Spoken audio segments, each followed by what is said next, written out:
ओम शांति। मुरली है 28 नवंबर 2023। बाप दादा के मधुर महावाक्य। मीठे बच्चे, ज्ञान है मक्खन और भक्ति है छाछ।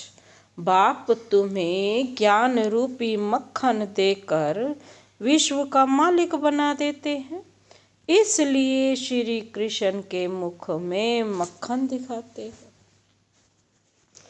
ज्ञान है मक्खन, भक्ति है छाछ।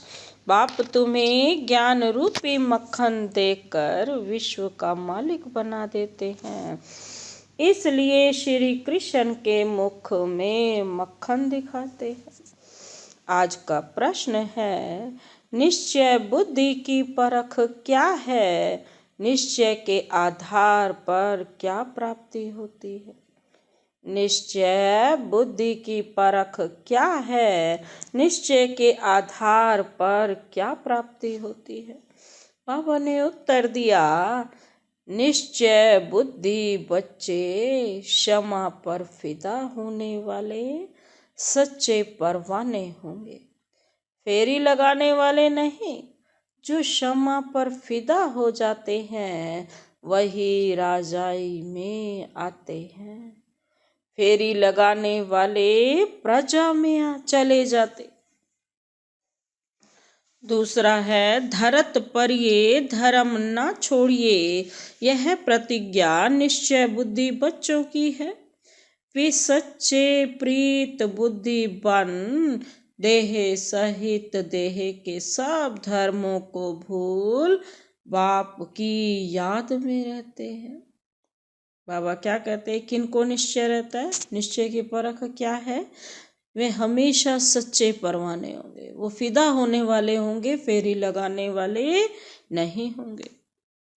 बाबा कहते हैं वो धरत पर ये पर धर्म नहीं छोड़ेंगे, वो प्रतिज्ञा वाले बच्चे होंगे, सच्ची प्रीत निभाने वाले होंगे और सब धर्मों को भूल एक बाप को याद करने वाले होंगे। आज का गीत है, छोड़ भी दे आकाश सिंहासन, अब धरती पर आ जा रे, आ जाओ। ओम शांति। भगवानुवाच। भगवान कहा जाता है निराकार परम पिता को। भगवानुवाच किसने कहा? उस निराकार परम पिता परमात्मा ने। निराकार बाप निराकार आत्माओं को बैठ समझाते हैं। निराकार आत्मा इस शरीर रूपी कर्मेंद्रियों से सुनती है। आत्मा को न मेल न फीमेल कहा जाता है, उनको तो आत्मा ही कहा जाता है। आत्मा स्वयं इन ऑर्गन्स द्वारा कहती है, मैं एक शरीर छोड़ दूसरा लेती हूँ। जो भी मनुष्य मात्र हैं वह सब ब्रदर्स हैं। जब निराकार परम पिता परमात्मा की संतान है तो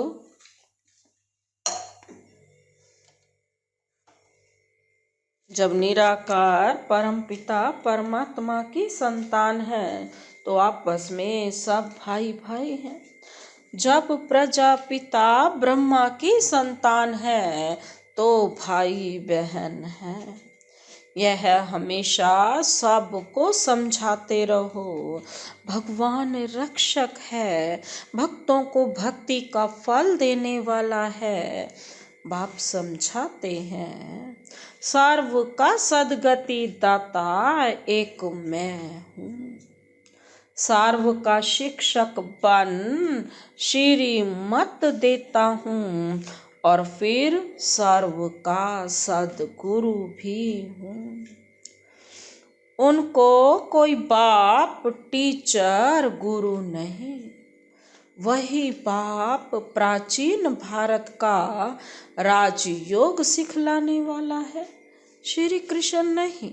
श्री कृष्ण को बाप नहीं कह सकते, उनको दैवी गुणधारी स्वर्ग का प्रिंस कहा जाता है।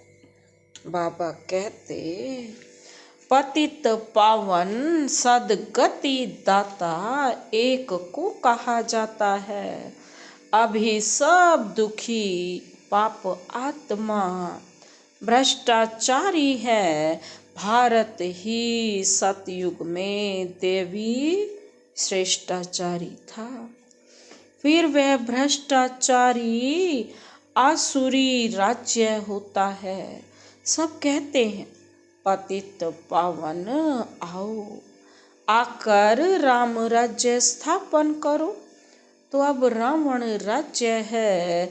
रावण को जलाते भी हैं, लेकिन रावण को कोई भी विद्वान, आचार्य, पंडित नहीं जानते। सतयुग से त्रेता तक राम राज्य और द्वापर से कलयुग तक रावण राज्य। ब्रह्मा का दिन सो ब्रह्मा कुमार, ब्रह्मा कुमारियों का दिन। ब्रह्मा की रात सो बीके की रात। बाबा कहते अभी रात पूरी हो, दिन आना है। गाया हुआ है ना, क्या गाया हुआ? विनाश काले विपरीत बुद्धि। 3 सेनाएं भी हैं। परम पिता को कहा जाता है beloved most God father, ocean of knowledge. तो जरूर नॉलेज देते होंगे ना। सृष्टि का चैतन्य बीज रूप है, सुप्रीम सोल है, अर्थात ऊंच से ऊंच भगवान है। बाबा कहते हैं ऐसे को डिफेम करना है। बाप कहते हैं गलानी करते करते धर्म गलानी हो गई है। भारत कंगाल भ्रष्टाचारी बन गया है। ऐसे बाप पर ही ऐसे समय पर ही बाबा कहते हैं मुझे आना पड़ता है। भारत ही मेरा बर्थ प्लेस है। सोमनाथ का मंदिर, शिव का मंदिर भी यहाँ है। मैं अपने बर्थ प्लेस को ही स्वर्ग बनाता हूँ। फिर रावण नरक बनाता है, अर्थात रावण की मत पर चल नरकवासी आसुरी संप्रदाय बन पड़ते हैं। फिर उन्हों को बदल कर बाबा कहते मैं दैवी संप्रदाय श्रेष्ठाचारी बनाता हूँ। यह विषय सागर है, वह है क्षीर सागर। वहाँ घी की नदियाँ बहती हैं। सतयुग त्रेता में भारत सदा सुखी सॉल्वेंट था। हीरे जवाहरों के महल थे। अभी तो भारत 100% इनसॉल्वेंट है। मैं ही आकर 100% सॉल्वेंट श्रेष्ठाचारी बनाता हूँ। अब तो ऐसे भ्रष्टाचारी बन गए हैं जो अपने दैवी धर्म को भूल गए हैं। बाप बैठ समझाते हैं कि भक्ति मार्ग है छाछ और ज्ञान मार्ग है मक्खन। श्री कृष्ण के मुख में मक्खन दिखलाते हैं, यानी विश्व का राज्य था। लक्ष्मी नारायण विश्व के मालिक थे। बाप ही आकर बेहद का वर्षा देते हैं, अर्थात विश्व का मालिक बनाते हैं। कहते हैं मैं विश्व का मालिक नहीं बनता हूँ। अगर मालिक बनूं तो फिर माया से हार भी खानी पड़े। माया से हार तुम खाते हो, फिर जीत भी तुमको पानी है। यह 5 विकारों में फंसे हुए हैं। अभी मैं तुमको मंदिर में रहने लायक बनाता हूँ। सतयुग बड़ा मंदिर है, उसको शिवालय कहा जाता है। शिव का स्थापन किया हुआ। कलयुग को वैशाल्य कहा जाता है, सब विकारी हैं। अब बाप कहते हैं, देह के धर्म छोड़ अपने को आत्मा समझ मुझ बाप को याद करो। तुम बच्चों की जब बाप से प्रीत है, तुम और कोई को याद नहीं करते। तुम हो विनाश काले प्रीत बुद्धि।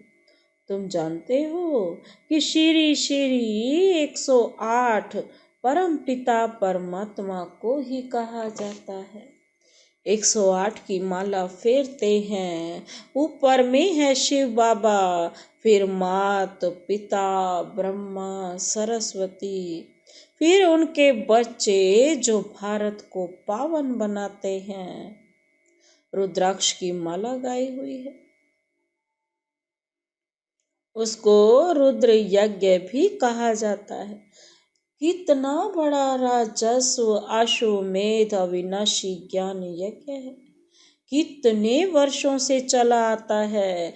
जो भी अनेक धर्म आदि हैं, सब इस यज्ञ में खत्म हो जाने हैं, तब यह यज्ञ पूरा होगा।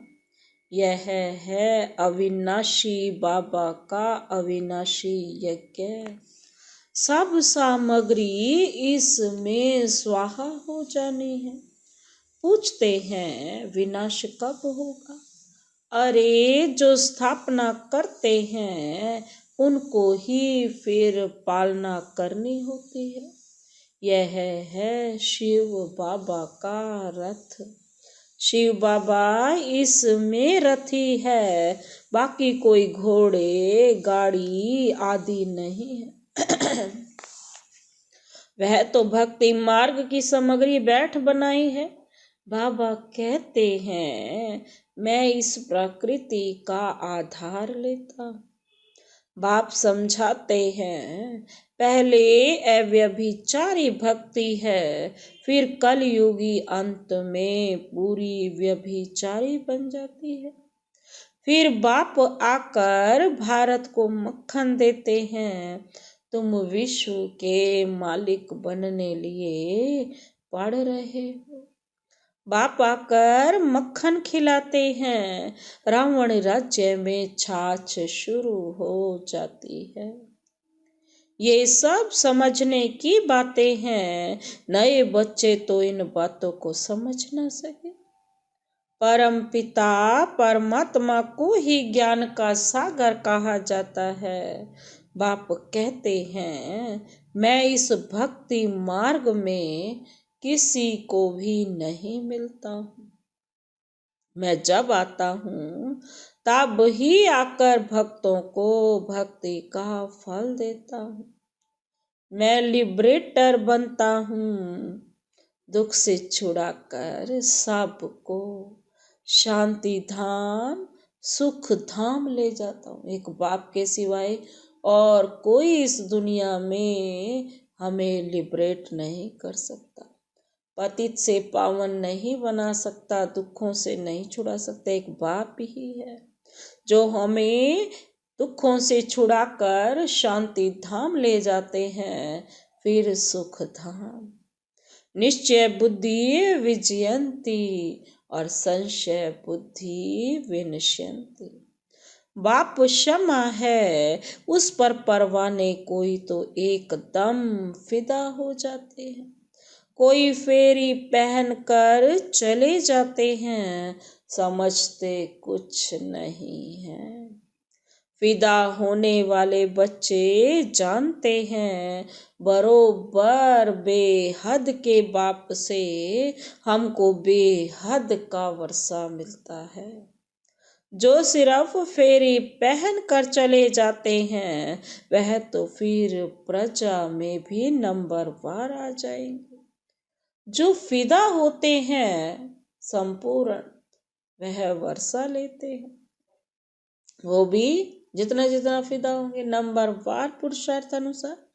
पुरुषार्थ से ही सतयुग की प्रारब्ध मिलती है। जितना हम पुरुषार्थ करेंगे उतना ही हमें वहां पर उच्च पद मिलेगा। ज्ञान का सागर एक ही बाप है, फिर ज्ञान प्राय लोप हो जाता है। तुम सदगति को पा लेते हो। सतयुग त्रेता में कोई गुरु गोसाई आदि नहीं होते। अभी सब उस बाप को याद करते हैं, क्योंकि वह है ओशन ऑफ नॉलेज। सब की सदगति कर देते हैं, फिर हाहाकार बंद हो जय जयकार हो जाती है।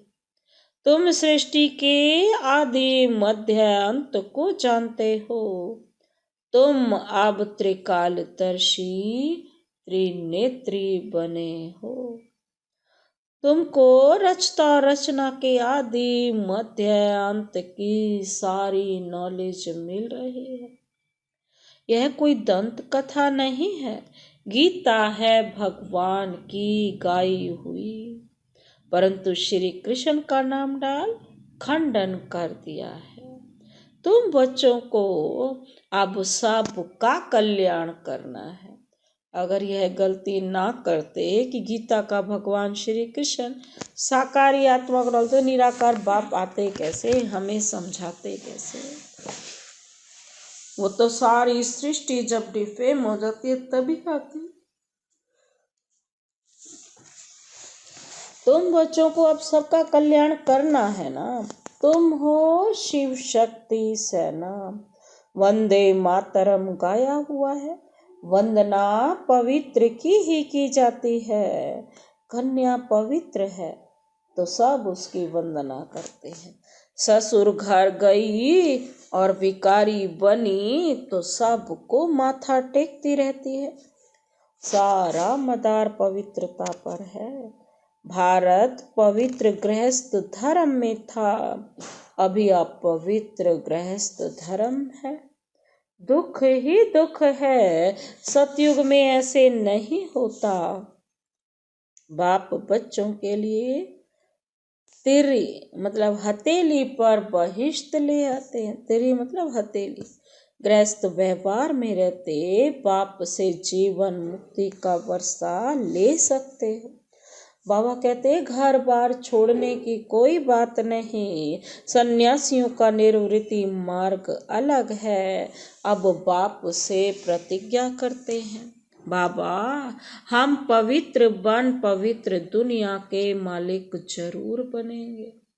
फिर धरत पर ये धर्म ना छोड़िए, 5 विकारों का दान दो तो माया का ग्रहण छूटे।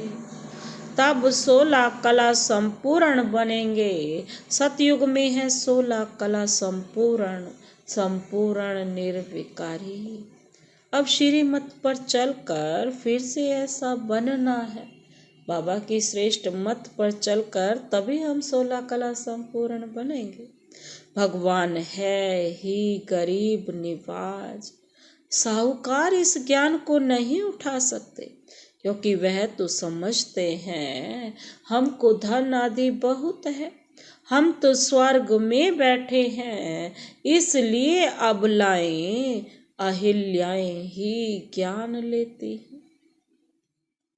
भारत तो गरीब है ना, उनमें भी जो गरीब साधारण हैं उन्हों को ही बाप अपना बनाते हैं।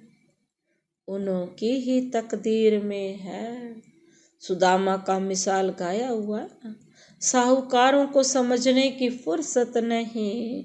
राजेंद्र प्रसाद जो भारत के प्रथम राष्ट्रपति के पास बचियां जाती थी, कहती थी बेहद के बाप को जानो तो तुम हीरे तुल्य बन जाएंगे। 7 रोज का कोर्स करो। कहता था हाँ बात तो बहुत अच्छी है, रिटायर होने के बाद कोर्स उठाऊंगा। रिटायर हुआ तो बोले बीमार हूँ। बड़े बड़े आदमियों को फुर्सत नहीं है। पहले जब 7 रोज का कोर्स पूरा करें तब ही तो नारायणी नशा चढ़े। ऐसे थोड़ी रंग चढ़ेगा। 7 रोज के बाद पता चलता है यह लायक है व नहीं है। लायक होगा तो फिर पढ़ने के लिए पुरुषार्थ में लग जाएगा। जब तक भट्टी में पक्का रंग नहीं लगा है तब तक बाहर जाने से रंग ही उड़ जाता है। इसलिए पहले पक्का रंग चढ़ाना है अपने ऊपर। अच्छा, मीठे मीठे सिक्के लदे बच्चों प्रति मात पिता बाप दादा का याद प्यार और गुड मॉर्निंग। रूहानी बाप की रूहानी बच्चों को नमस्ते। हम रूहानी बच्चों की रूहानी बाप दादा को नमस्ते नमस्ते, गुड मॉर्निंग। शुक्रिया बाबा, शुक्रिया। धारणा के लिए मुख्य सार है, पहला पॉइंट है शिव शक्ति बन विश्व कल्याण करना है। पवित्रता के आधार पर कोड़ी तुल्य मनुष्यों को हीरे तुल्य बनाना है। शिव शक्ति बन विश्व कल्याण करना है। पवित्रता के आधार पर कोड़ी तुल्य मनुष्यों को हीरे तुल्य बनाना है। दूसरा पॉइंट है श्रीमत पर विकारों का दान दे, संपूर्ण निर्विकारी 16 कला संपूर्ण बनना है। श्रीमत पर विकारों का दान दे, संपूर्ण निर्विकारी 16 कला संपूर्ण बनना है। क्षमा पर फिदा होने वाला परवाना बनना है। श्रीमत पर विकारों का दान दे, संपूर्ण निर्विकारी 16 कला संपूर्ण बनना है। क्षमा पर फिदा होने वाला परवाना बनना है। आज का वरदान, वरदानी हाथ अपने सिर के ऊपर, भृकुटी में बाबा की सारी शक्तियाँ वरदान के रूप में समा रही हैं और इस वरदान को अपने अंदर समाते हुए परिस्थितियों को साइड सीन समझ बाप पार करने वाले स्मृति स्वरूप समर्थ आत्मा भव। परिस्थितियों को साइड सीन समझ पार करने वाले स्मृति स्वरूप समर्थ आत्मा भव। स्पष्टीकरण है, स्मृति स्वरूप आत्मा समर्थ होने के कारण परिस्थितियों को खेल समझती है। भले कितनी भी बड़ी परिस्थिति हो, लेकिन समर्थ आत्मा के लिए मंजिल पर पहुंचने के लिए यह सब रास्ते के साइड सीन्स हैं। लोग तो खर्चा करके भी साइड सीन देखने लग जाते हैं, तो स्मृति स्वरूप समर्थ आत्मा के लिए परिस्थिति कहो, पेपर कहो, विघ्न कहो, सब साइड सीन है। और स्मृति में है कि यह मंजिल के साइड सीन अनगिनत बार पार की है। Nothing new. बाबा कहते हैं कुछ नया नहीं। आज का स्लोगन है, दूसरों की करेक्शन करने की बजाय बाप से कनेक्शन जोड़ लो तो वरदानों की अनुभूति होती रहेगी। बाबा कहते दूसरों की करेक्शन करने की बजाय बाप से कनेक्शन जोड़ लो तो वरदानों की अनुभूति होती रहेगी। मातेश्वरी जी के मधुर महावाक्य हैं। टाइटल है, सिर्फ ओम के शब्द के उच्चारण से कोई फायदा नहीं। सिर्फ ओम के शब्द के उच्चारण से कोई फायदा नहीं। ओम रटो माना ओम जपो। जिस समय हम ओम शब्द कहते हैं तो ओम कहने का मतलब यह नहीं कि ओम शब्द का उच्चारण करना है।